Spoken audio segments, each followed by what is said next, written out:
Hello everyone, welcome to another Tech Time. For today's video, I'm gonna share with you ideas on how to make your lessons interactive for your students. I'm talking about Google Slides featuring Bitmoji, GIPHY, and PEAR Deck. Let's start right away. To start with this step-by-step tutorial, we will go to the home page of Google Slides, and there are ways you can do that. Una, pwede nyong i-click itong Google Apps, these 9 squares here. So, click nyo lang yan. Scroll down and find Slides. So, kapag kinlik nyo yung Slides, you will be able to go to the home page of Google Slides. Now, in case you cannot see the slides here, you can always go to google.com and search Google Slides and enter. So, the first site, click nyo lang yan, and then Slides, and then click Go to Google Slides. This is actually the same way you can do access forms. So if you haven't watched my video about Google Forms, I put the link on the description below. Okay. And the third way you can access Google Slides is by searching slides.google.com and enter. And automatic na dadalhin kayo sa homepage ng Google Slides. And just like Google Forms, there are also a lot of available templates on Google Slides. So if you click Template Gallery, there are personal, work-related templates, education-related templates. For now, we will just go to the blank page. Okay, so click nyo lang yung blank page. So the first thing that you want to do on your Google Slides is to change the title of the presentation. For me, I'm gonna rename my presentation to Number Recipes Presentation. Okay, and then enter. The next thing that you want to do on your Google Slides is to resize it. You can always do that by clicking File and then Page Setup. So, automatic naka-widescreen yung Google Slides. Okay? Pwede mong i-customize. So, I prefer to have a letter size 11 by 8.5 inches. Okay. Apply. So, this is like the landscape of the letter size. So, if you want the portrait, you can always choose 8.5 by 11. Okay. The next thing that you want to do is to change the background of your Google Slides. You can either choose from the available themes here. So, kung may napili na kayo dyan, click nyo lang yan and automatic, yun na yung magiging theme ng background ng Google Slides nyo. Okay? Kung wala naman kayong mapili sa themes, you can close that and create your own background. Okay? First, so highlights these two boxes here and then delete it and click change background. So you can either choose a color or add an image for your background. So let's start by choosing a color. So I prefer colorful Google Slides presentation. So I like to have color violet. Okay, done. And since this is too plain, so I want to add some shape. So you can click shape and then click this rectangle. Okay. Now you can always resize this rectangle here by clicking format and then format options for the rectangle. So size and rotation. So you can always change the width and the height of this rectangle here. So I want to be more specific, like 10 by 7.5, enter. And then you can always change the position of this shape. Just click it and drag it. So for me, gusto ko ng medyo malaki yung space sa upper part para dyan ko ilalagay yung title ng slide na to or nung topic na to. Now that you're done with one slide, you can always duplicate this slide. Just right-click and then duplicate slide. And if you want a colorful Google Slides, you can just change the background color of your slide. So let's say this time it's color pink, then that, and so on. So duplicate and then just change the background color. Now, to add a little bit more fun to your Google Slides, you can download Bitmoji App on Google Play Store or App Store and create your own avatar on Bitmoji. This Bitmoji app is available for free. Once you're done creating your own avatar and account on Bitmoji, just go to Chrome Web Store. So just type Chrome Web Store. Okay. And then pick nyo lang yung Chrome Web Store and search here Bitmoji. Then add to Chrome. So makikita nyo dito ay add to Chrome instead of rate it. So add to Chrome, click it. Once you install it, makikita nyo na sa Chrome browser. And this is my Bitmoji. Okay. Then go back to your Google Slides and then click the Bitmoji. So, ang kagandahan ng Bitmoji, maraming available action figures, words na pwede nyong ilagay sa Google Slides nyo. So, let's say this is welcome note for your student. So, let's say welcome. Okay. And then drag the image to your slide. Now, if you don't want the image, so it's welcome but the image is not that welcoming, so pwede nyo gawin is to double click that image and then crop that image. Okay? So you can remove it. Crop it. And then enter. Okay? Now, kung mapapansin nyo, merong natirang portion nung image a while ago. So, ang pwede nyo gawin to delete this part is to add shape. So, click nyo yung shape. And then, pwede kayong mamili ng rectangle or circle. So, I'm gonna pick circle. Okay.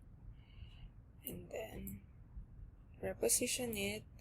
And then, I just want to get rid of that border. So, just click border color and make it transparent. Okay. So, now, wala na yung portion a while ago. But, if you will remove this, so, babalik na naman yung portion. So, you can click undo, Control Z or Command Z. Okay. Now, kung gusto nyong i-move ito at ayaw nyo namang mawala yung circle na yon, so what you can do, again, undo, what you can do is to click this and then shift and then click the circle, right click, and group them. Okay? So, once you group them, every time na i-move nyo yung welcome, hindi mamumove yung circle na yun. So, welcome. And then you can add here your welcome notes to your students. You can also add another avatar. So, let me just close this one. So, add another avatar. So, let's say distance learning, since this is for distance learning. Okay. So, welcome to distance learning. Okay. So, you can drag it here.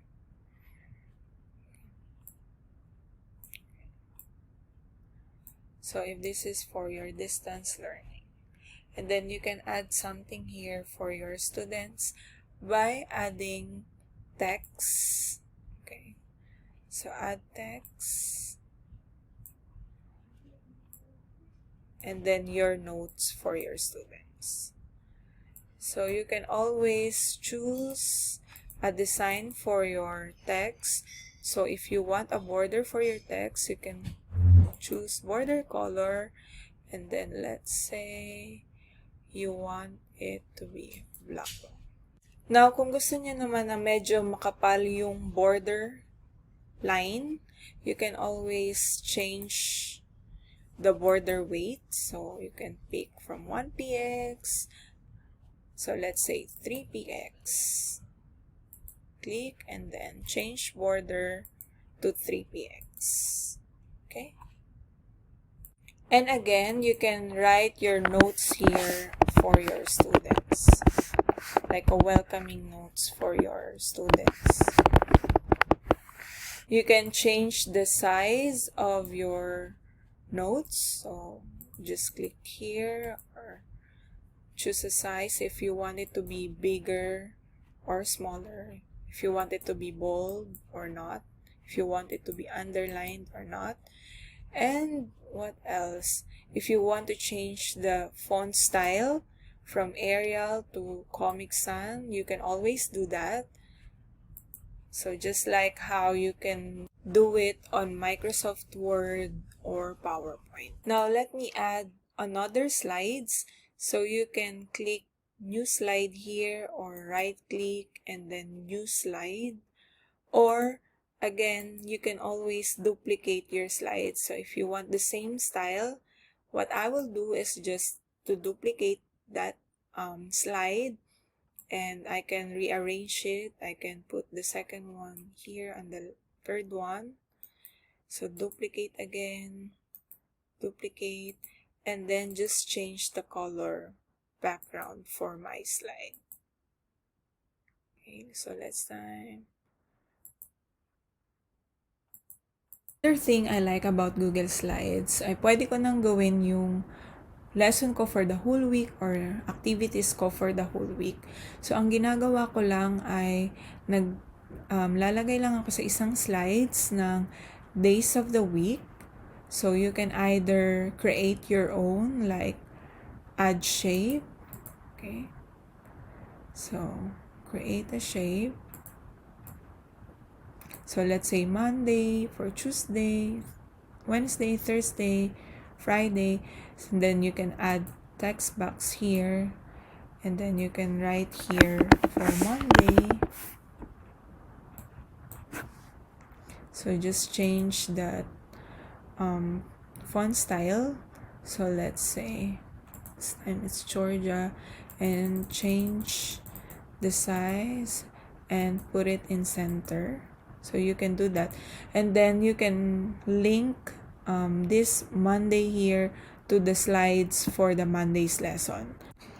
Pero yung madaling paraan para magawa mo yung mga days of the week is instead of you creating it, you can just insert an image.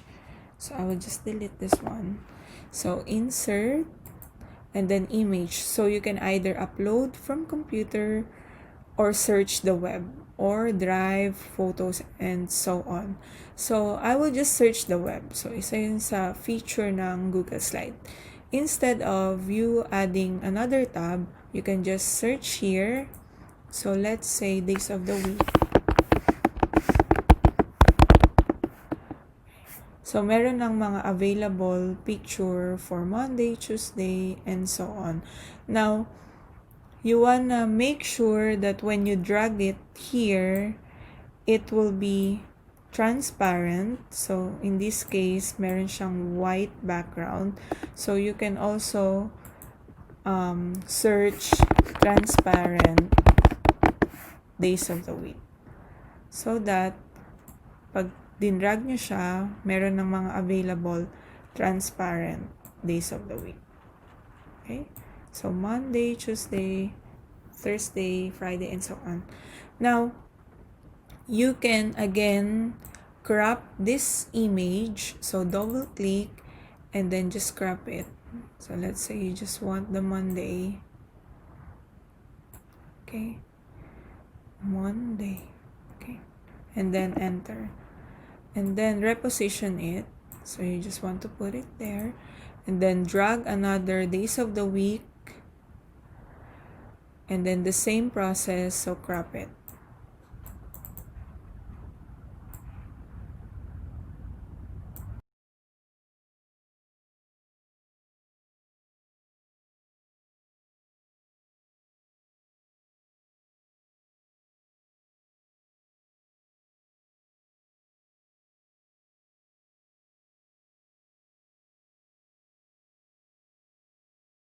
And ayan, meron na kayong days of the week. So, ang ginagawa ko lang ay kinakopy ko lang yung Monday kung saan magsisimula yung slide ng Monday lesson ko or activities. So, let's say, copy this. So, let's say sa next slide mag-start yung Monday activities ko.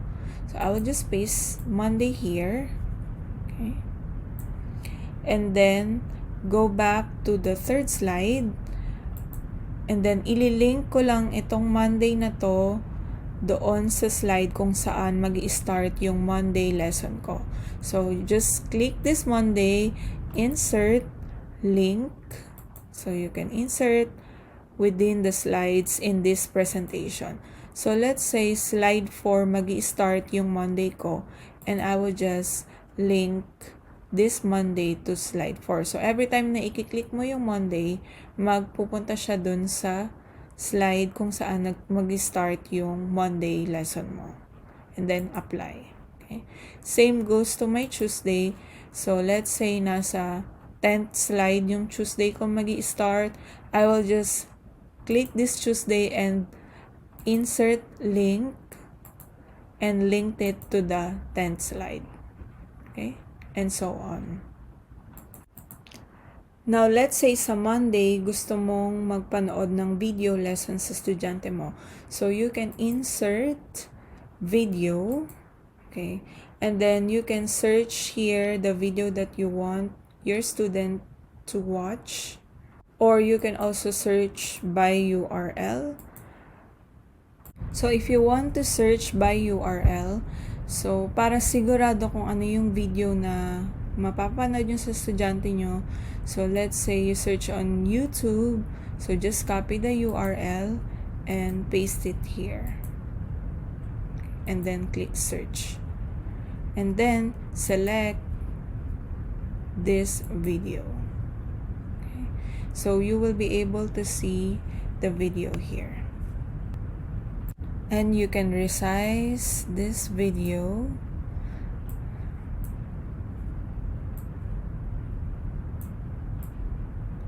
Just like that. You can also make an additional statement for your student, like an instruction.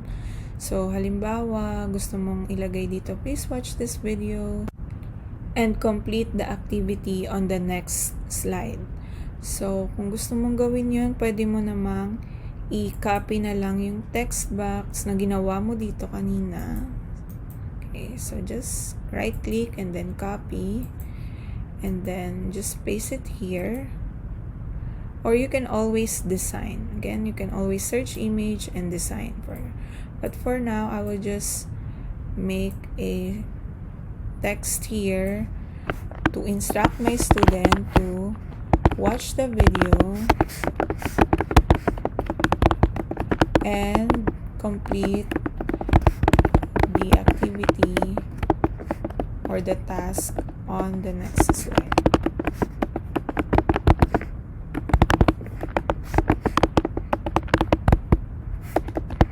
Okay, so I can resize this or crop it. Just to add creativity on your slide, you can go again to Chrome Web Store. So, Chrome Web Store. And search GIPHY. Okay, and then enter. And then, again, add to Chrome. GIPHY for Chrome. Okay? And you will be able to see the GIPHY here. Okay?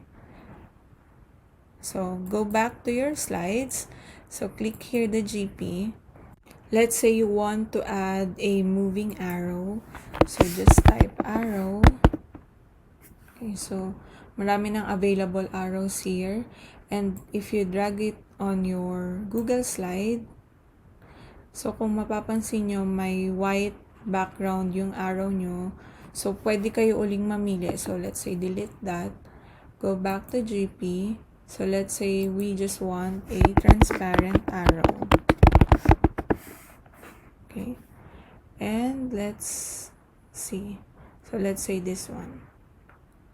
And then drag it on your Google slide. And you may always resize your arrow. Okay? So the arrow now is pointing to the video. For the next slide, pwede kang maglagay ng another lesson or link to a reading material for your students. But for now, let's say this is an activities slide for your student. So, ang gagawin ko ay, again, I can add Bitmoji. So, let's say it's your turn. That means it's for the student's turn. And then, mamimili lang tayo dyan ng magandang slide or magandang picture. So, let's say this one. Okay. And you can also add GIPHY for your slide. Yun lang yung GIPHY.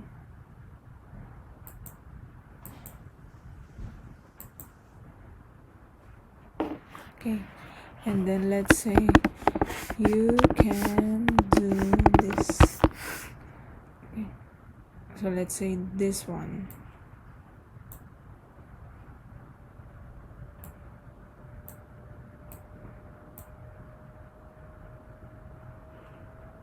And again, instruction for your students. So let's say you want this time, instead of inserting text box, so gusto mo naman ngayon ay image. So you may search the web.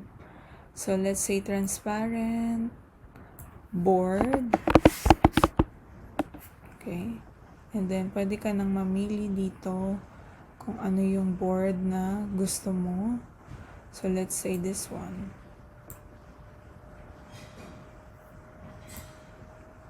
Okay. And then you may crop this image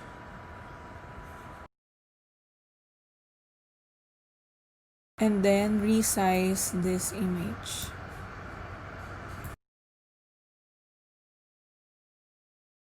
And then again, you may add text here for your instruction. So let's say insert text box and then instruction for your students. Let me just close this tab. Okay. Let's say you want to instruct your students to complete a task. So, pwede kayong gumawa mismo sa Google Slide, or if you watch my video about Google Forms, you can always link that Google form in your slide. So, let's say for example, please complete this Google form. Okay. And then again, you may change the size of your text. And katulad ng sinabi ko kanina, pwede nyong i-link yung Google Forms na nagawa nyo dito mismo sa Google Slides. So, just highlights the Google Forms and then insert link. Okay. And you may paste here the URL of your Google Form. So, just go to your Google Form. So, let's say this one. Copy the URL and paste it here. And then apply. Kapag na-share nyo na to sa estudyante, kapag kinlik nila yung Google Forms, then they will be able to go to the Google Forms slide. And then they will just complete your activity on Google Forms. Okay? So, pwede mo ring baguhin to ng color and then just instruct the student na kapag halimbawa may red underlined words, so, i-click lang nila yon, ibig sabihin, naka-link doon yung activity na ginawa mo. And another way to make your Google Slides interactive for your students is by using PEAR Deck. Okay. Here's how you can use PEAR Deck on your Google Slides. First, go to Add-ons. Okay. And then Get Add-ons. search for PEAR deck. And then enter. So you will be able to see PEAR deck here. All you need to do is to install it to your Google Slides. So mine is already installed. So then close this tab. Okay. So when you go back to add-ons, makikita mo na yung PEAR deck dun sa Google Slides mo. And then just open. So kung first time yung gumawa ng PEAR deck, you need to create an account. PEAR deck makes your Google Slides more interactive for your students. This also helps you to encourage participations from your students. Now, I'm gonna show you how you can use PEAR deck on your classes. So, kung paano nyo i-access yung PEAR deck and kung paano ma-access ng estudyante yung activities nyo from PEAR deck. So, let's say, for example, you want a text type activity. Okay. And then, just add questions for this activity. So, let's say you want to insert an image and then insert a question. So, I did mine already here. I will just copy it on that slide. So, copy and then paste. So, I already prepared questions for students. So, let's say this one. Copy and paste. So, you can just adjust it. Okay. I also added Bitmoji and then paste. Okay. So let's say this is your question for your students. So write 3 things you have learned in this lesson, 2 questions that you still have, and 1 aspect of class that you enjoyed. So what you're gonna do is just to click text here and then update this slide. So ibig sabihin, kapag nag-access na yung estudyante sa PEAR deck nila, ay magkakaroon sila ng isang tab. So, mamaya ipapakita ko, magkakaroon sila ng area where they can write their answers. So, mamaya ipapakita ko sa inyo kung paano ma-access ng estudyante itong PEAR deck. Okay? I will just give another activity for my students. Ito yung favorite kong activity. As a math teacher, I prefer to use the draw activity. Okay? It's not because I asked them to make drawings, but you can always do that. Pero in math, I want to see their solution in math problem. So I asked them to write their complete solution using this activity from PEAR deck, which is drawing. Let's say, for example, the question is about solving for x in the given equation. So again, if you have watched my video about Google Forms, alam nyo na kung saan ako gumagawa ng math equation, so you know the site. If you haven't watched that video, I put the link on the description below para sa site kung saan ako gumagawa ng equation. So the first thing that you want to do here is to change the font size of your text. So huge. So let's say, for example, 2x minus 6 equals 0. And then just right click this image, copy image address, go back to your Google slide, and then this time insert image by URL. And then paste there the one that you copied. Okay, insert.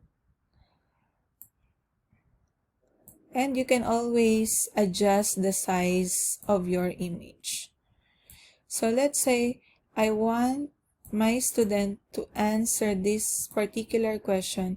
Solve for x in the given equation 2x minus 6 equals 0 and show your complete solution. So I'm gonna use here, instead of multiple choice, giving them choices, but you can always do that, I'm gonna use the draw because I want to see their solution. So just click draw, meaning to say this slide is already an activity for draw. Next is para ma-access ng students itong activities mo from Peer Deck, all you need to do is to start lesson. So, click mo lang yung start lesson. And then, you have an option whether it's gonna be student-based activity. So, Peer Deck student-based activity allows you to get all the power of Peer Deck engagement even when students are working through lessons at their own pace. Okay? And then, for instructor-based activity, if you are connected with your students in real time. So, kung gusto mo ng agad-agad na sagot or response from your students, so instructor-based activity. But for now, let me just show you how student-based activity work. And also, I'm gonna show you how instructor-based activity also work. Okay, so just click that, and then you will be asked to sign in to your Google account.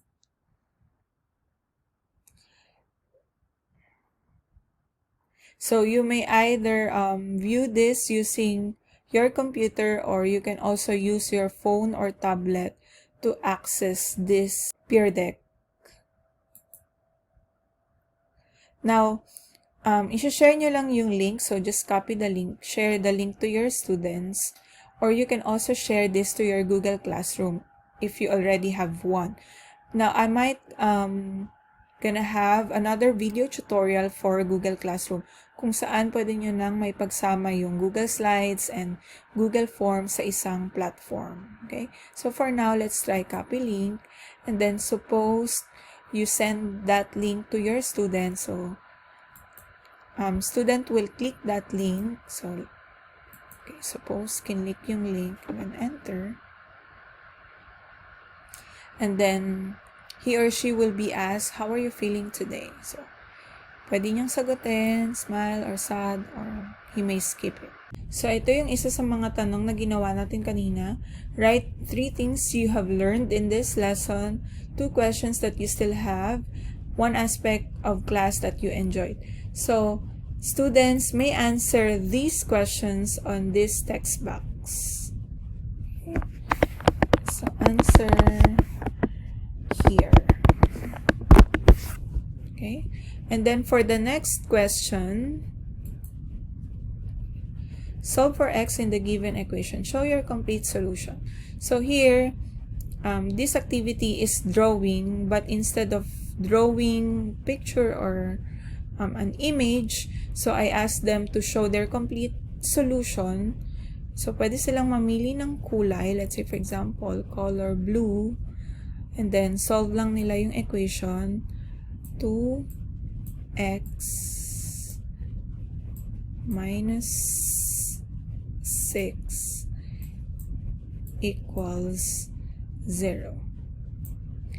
And then add 6 from both sides of the equations.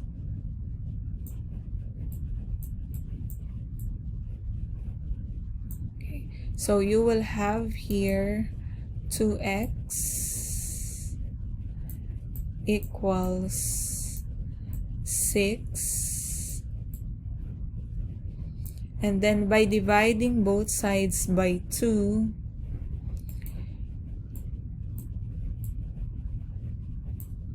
you will be able to get x equals 3.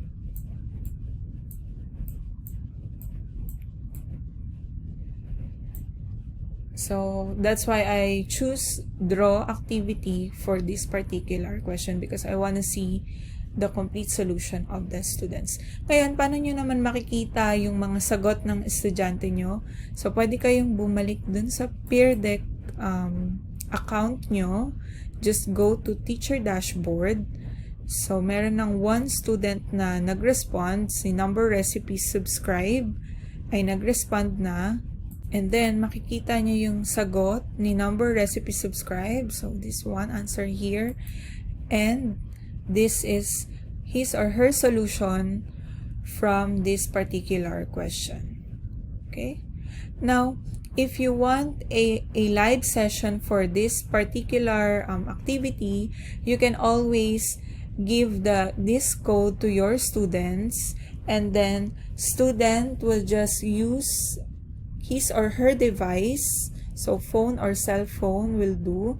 Then just go to Google Chrome, search joinpd.com.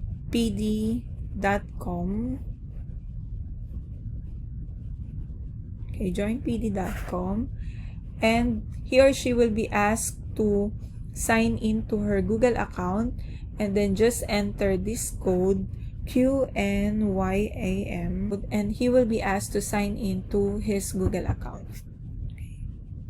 Kapag nakapag-sign in na sa Google account, pwede niya nang ma-access yung activity na ginawa mo. Okay? So, the same process. At the beginning, tatanungin siya, how are you feeling today? And then, so, he can be able to participate to your activity. So, just click here, answer question. So, let's say, for example, I enjoyed this lesson. Done. And then, next question, show your complete solution. So, let's say, for example, I want to use pink. 2x minus 6 equals 0. 2x equals 6 and x equals 3. Okay? So, as you notice on your dashboard for the peer deck, 2 students already responded from your activity, si number recipes and number recipes subscribe. So, kapag kinlose nyo yan, and you go back to the first question, so makikita mo, nag-respond na yung isang estudyante mo. Okay? So, here, meron nang nag-respond na other student. In case you have more than one class, so let's say for me, I have 6 classes, what I will do is just to generate a different code for each of my class. And you can do that in Peer Deck. Para sama-sama lang yung isang section or isang klase mo. Let's say, for example, this is section Adelpha, and then the other one, section Sampaguita.